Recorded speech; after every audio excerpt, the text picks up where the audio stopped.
Nous sommes le 19 juin, bonsoir. Voici les titres de cette nouvelle édition du 7-8 L'Actu, le journal de la rédaction. À plaisir, dans le quartier du Valibou, les relations entre le bailleur social Lopivois et les locataires restent difficiles après des travaux de rénovation au point mort. C'est cette fois-ci le possible retrait d'un local pour une association qui suscite une vague de contestation.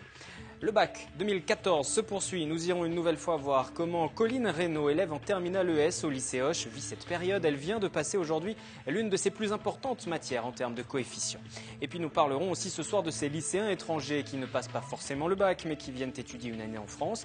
Ils viennent des 5 continents et vivent cette expérience grâce à l'association AFS. En plateau, membres de l'association, famille d'accueil et étudiants. On débute ce journal à Elancourt suite à la réunion avec les directeurs d'école. Ce lundi, le maire UMP de la ville, Jean-Michel Fourgousse, donnait une conférence de presse hier soir, mercredi, à l'hôtel de ville pour faire le point sur les projets de dispositifs en place à la rentrée prochaine pour les nouveaux rythmes scolaires. La proposition initiale de l'équipe municipale a été révisée. Le projet final, qui doit encore être entériné par l'Académie, va finalement dans le sens des enseignants mobilisés ces derniers jours. La journée s'arrêterait à 16h, lundi, mardi, jeudi, vendredi. La pause méridienne serait de 2h. Le mercredi, les cours seraient dispensés de 8h30 à 11h30. Mais les enseignants, comme les parents d'élèves, ne sont pas pleinement satisfaits concernant les temps d'activité périscolaire. La FCPE, par exemple, réclame une période continue de 45 minutes ou 2 modules de 1h30 par semaine, là où Jean-Michel Fourgousse a annoncé des temps de TAP de seulement 30 minutes entre 16h et 16h30. Il entend également que les professeurs se proposent pour encadrer ces périodes, même si cela va coûter plus cher à la commune. On peut faire soit des cours de jeux d'échecs, puisque c'est qu'on a la Fédération nationale des jeux d'échecs ici, et que déjà les enfants sont formés, ou bien jouer avec des contenus numériques riches, innovants, surtout avec leur tablette, ou bien faire des cours d'anglais, ou bien, dans certains cas, en fait, prolonger le cours du prof, si les profs, bien sûr, sont intéressés.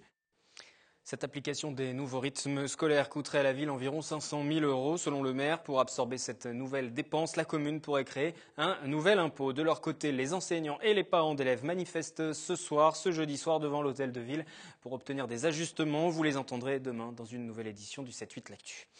Éducation toujours, et nous poursuivons l'avancée du baccalauréat avec Colline. Ce matin, la jeune fille que nous avions déjà suivie cette semaine a passé l'épreuve d'économie, sans doute la plus attendue pour elle. Coefficient 9, c'est la matière la plus importante pour les terminales ES. Nous l'avons donc suivie dans cette épreuve. Un reportage de Mathilde Caberne et d'Élodie Moine. 7h35, les lycéens passent leur 4e journée du bac. Littérature pour la série L, maths en S et enfin économie en ES. Je stresse. Pour Colline, c'est les sciences économiques et sociales, avec pour spécialité l'économie approfondie. L'épreuve est importante pour la jeune fille. Elle dure 5 heures. Le stress se fait sentir et les pronostics vont bon train. J'ai regardé les prévisions. Normalement, c'est censé être le développement durable en dissertation, mais je suis pas vraiment au taquet là-dessus. Donc je pense que je vais plutôt prendre l'épreuve composée, mais c'est stressant parce que c'est mon plus gros coef et ça reste 5 heures d'épreuve, donc c'est assez long. 7h55, les sujets sont apportés par le proviseur. Verdict, ce sera croissance économique pour la dissertation et le financement de la protection sociale pour l'épreuve composée. Des sujets de bac qui satisfont ce professeur. Alors c'est la 2e année que la réforme est en place, donc c'est la 2e année que nous avons cette épreuve d'économie approfondie qui est tout à fait nouvelle pour les élèves. Donc on n'a pas trop de recul, mais en tout cas là on est tout à fait dans tout ce que nous préconisent les programmes et dans nos directives tout au long de l'année. Donc il n'y a pas de surprise, il n'y a pas de difficulté majeure dans ces sujets qui ont été proposés. Voilà, nous sommes assez optimistes, là pour le coup très optimistes. 13h, Colline vient de terminer son épreuve. Elle fait partie des dernières à sortir. Elle choisit l'épreuve composée. Soulagée que le thème ne soit pas le développement durable, la jeune fille reste toutefois mitigée. Ça a l'air relativement. J'arrive toujours un peu à blablater, à trouver des choses à dire, même si je connais pas trop mon cours, donc ça a l'air, on va dire.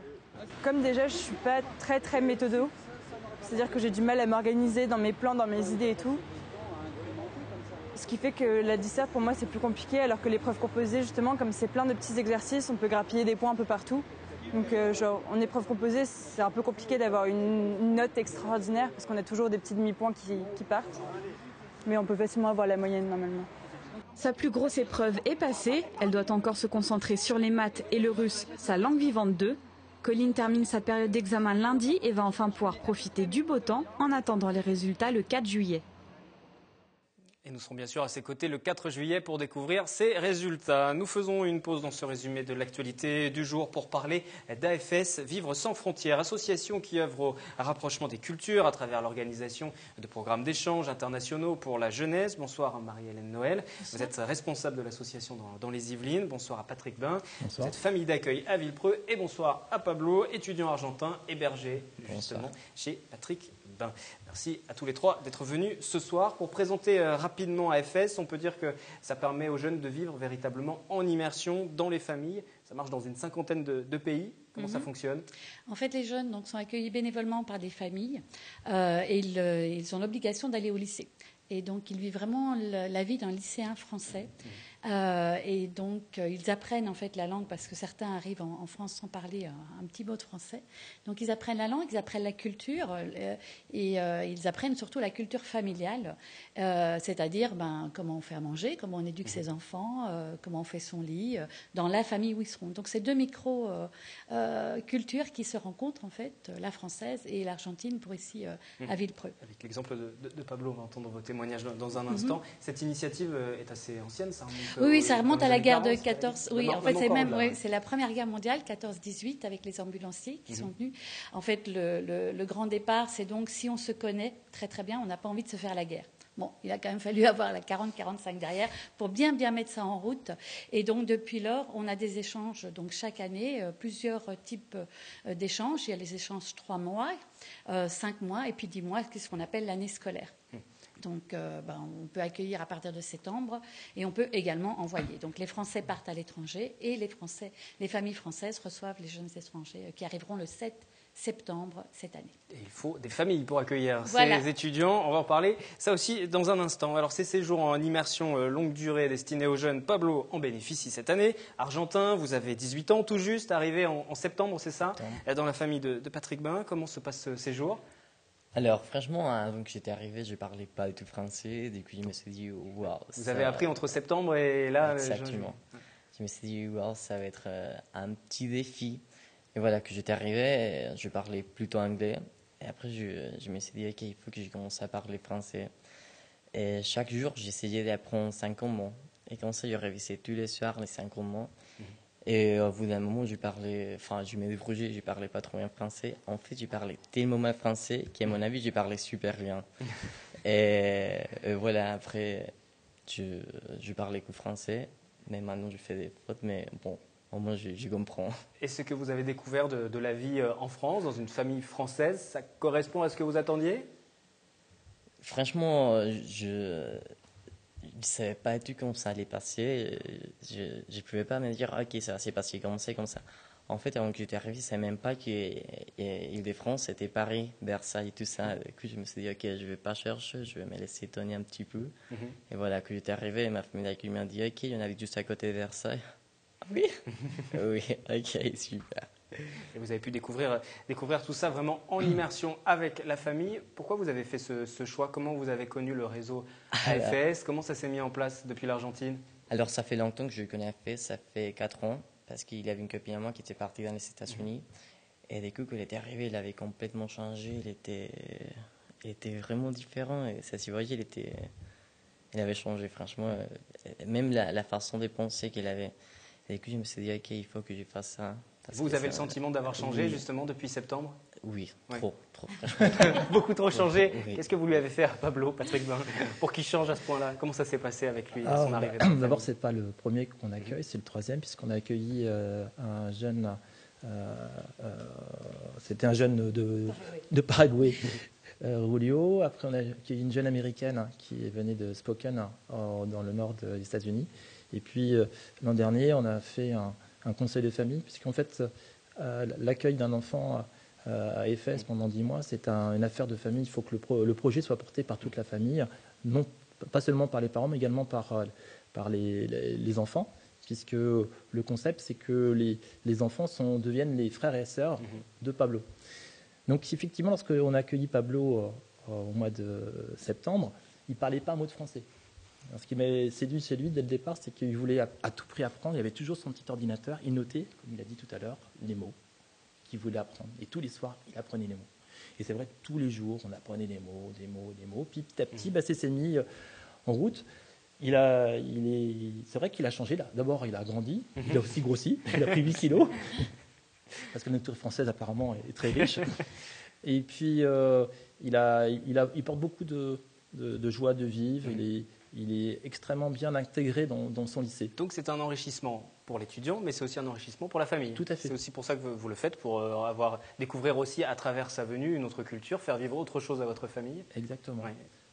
Même au départ, ça me permet aussi d'améliorer mon anglais, puisque comme il ne parle pas beaucoup français, il ne parlait peut-être pas nous français, ça me permet pendant 15 jours, 3 semaines de pouvoir mieux parler l'anglais.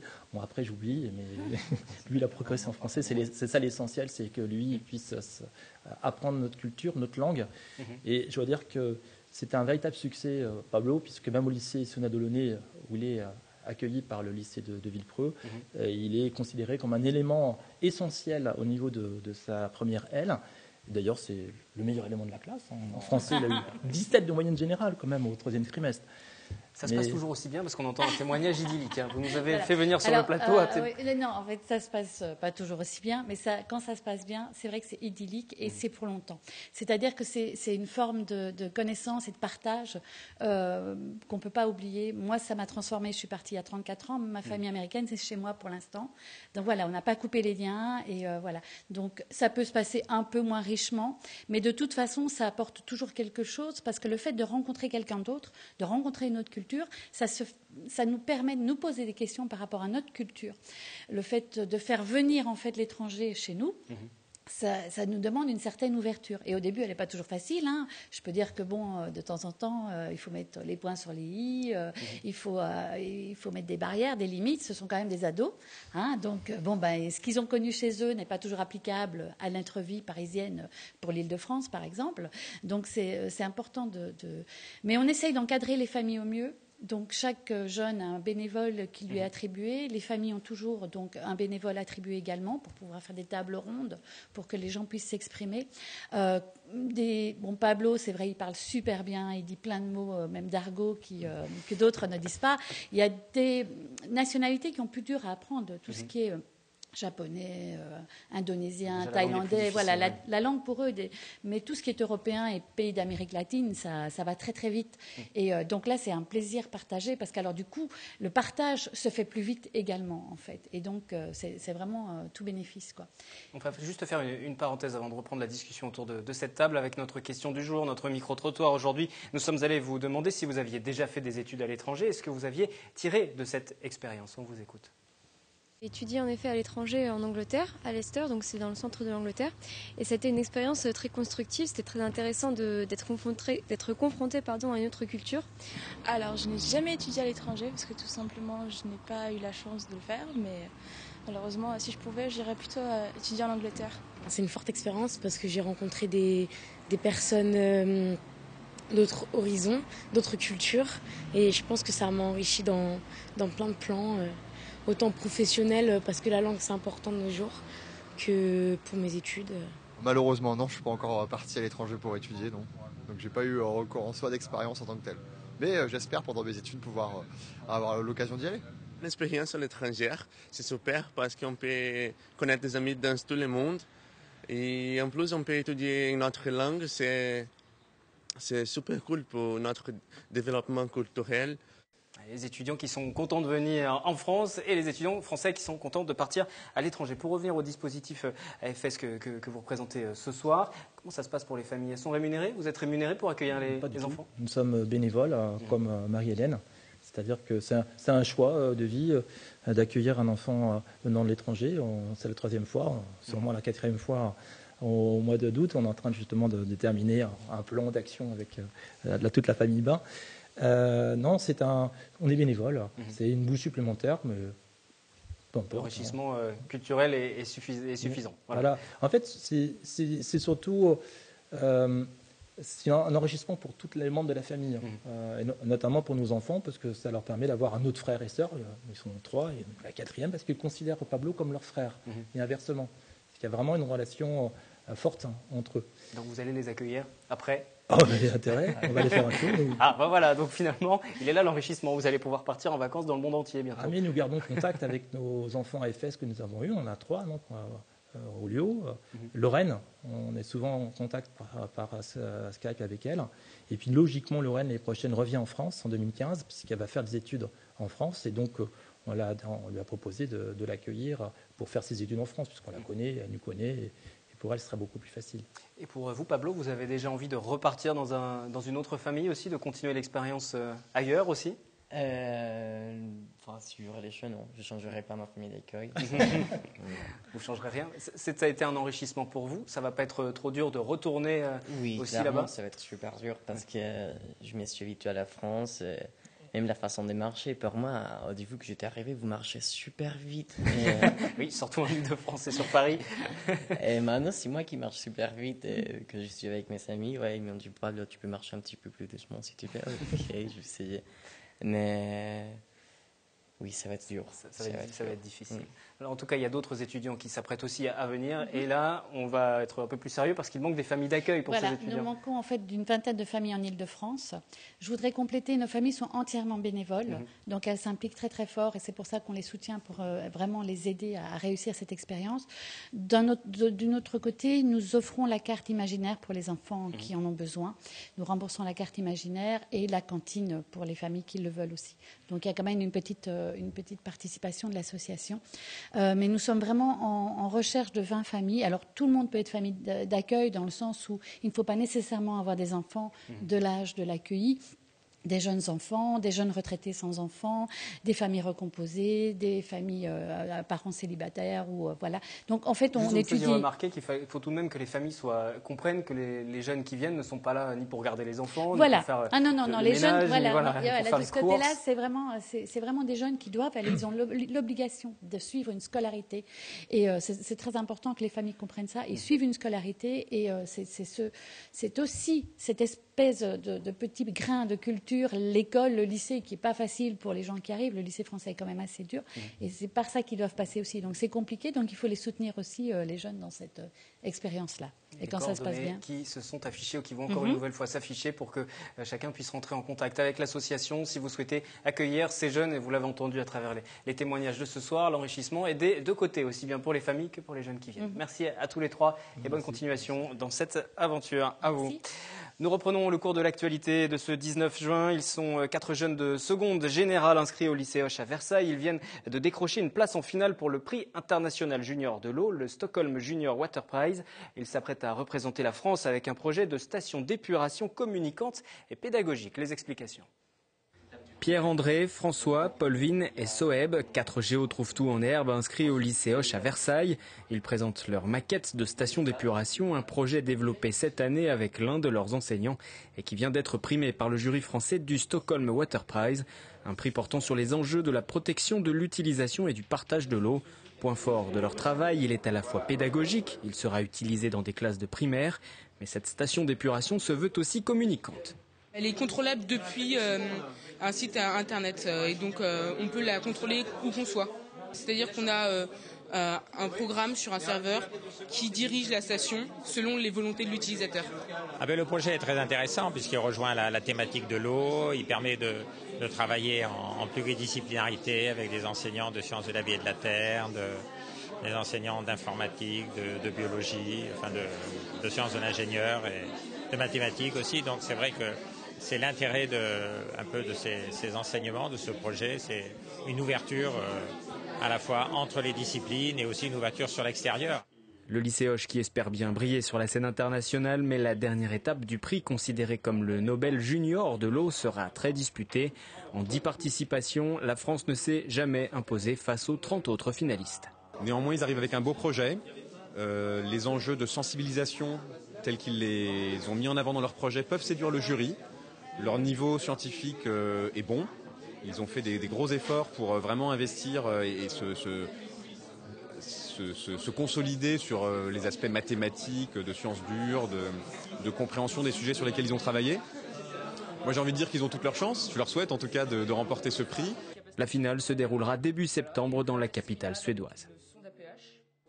Journée mondiale de la drépanocytose en ce 19 juin. Cette maladie génétique du sang qui touche plus particulièrement les populations du continent africain. Elle occupe le 4e rang des priorités de santé publique pour l'OMS. Plus de 50 millions de personnes sont atteintes. L'association DrépEnfants 78 intervient auprès des plus jeunes malades. Elle a été fondée à l'hôpital de jour pédiatrique de Poissy-Saint-Germain. Ses responsables entendent simplement de lutter contre l'isolement, d'alléger la souffrance en s'ouvrant à l'extérieur à travers des visites culturelles ou encore des séjours à la mer.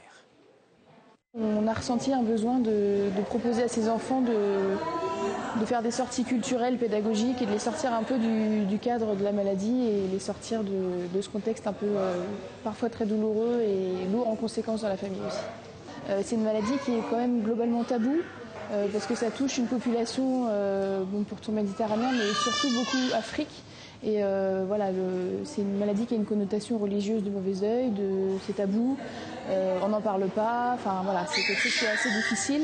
Il n'y a pas beaucoup de suivi, c'est souvent des populations qui ont d'autres difficultés à côté à gérer. Et du coup, c'est des familles qui sont assez isolées et qui restent isolées, qui n'en parlent pas trop entre elles. Même au sein d'une même famille, quelquefois, on n'en parle pas. Et du coup, c'est vrai que c'est difficile de percer et de mettre à jour cette maladie.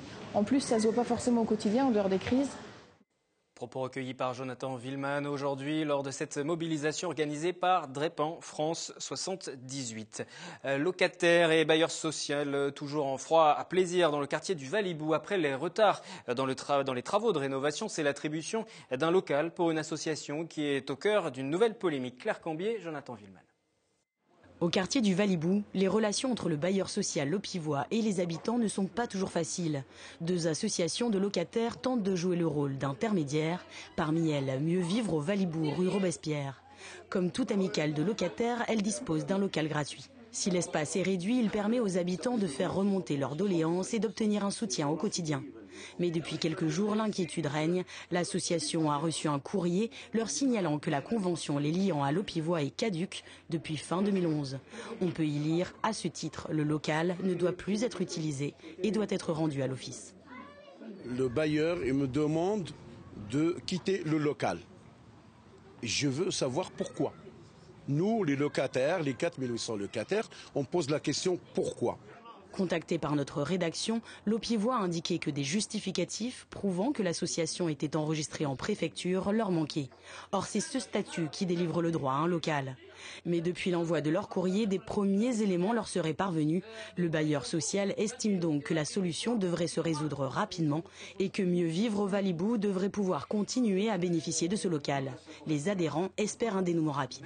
C'est la seule association qui laisse parler les habitants de ce quartier, que ce soit au niveau de la sécurité, au niveau des loyers, les insatisfactions que Lopivois ne peut pas écouter. C'est M. Kachan qui transmet le message. J'ai su écrire des lettres de motivation, des CV et tout, j'ai appris beaucoup de choses.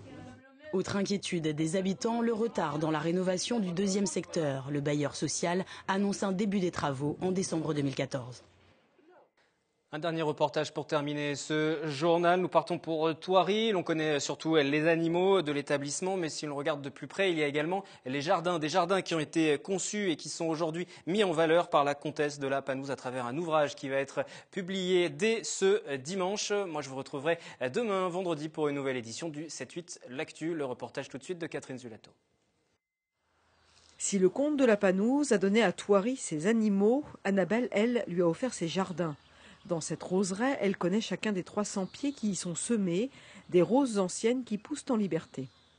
C'est les couleurs, c'est la velouté de pétales, c'est la variété de formes et la variété de parfums. Vous savez, il y a même les roses qui sentent l'anis et qui ne sont pas les roses du tout.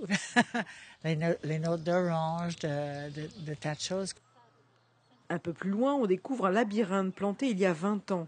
Avec humour, elle commande son attachement pour cette forme de jardin. J'ai toujours rêvé de labyrinthe. J'adore faire tourner en rond les gens. Je ne peux pas m'empêcher. Et elle fait dans les 2,5 km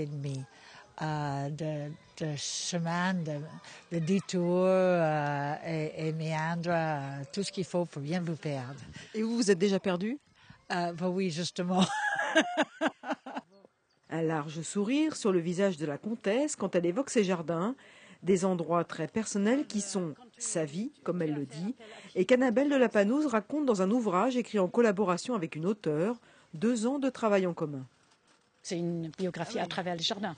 Une femme avec une forte personnalité, une femme qui ne connaît pas des limites, donc il faut lui poser des limites, il faut dire stop, que ce soit financière, humainement ou autre.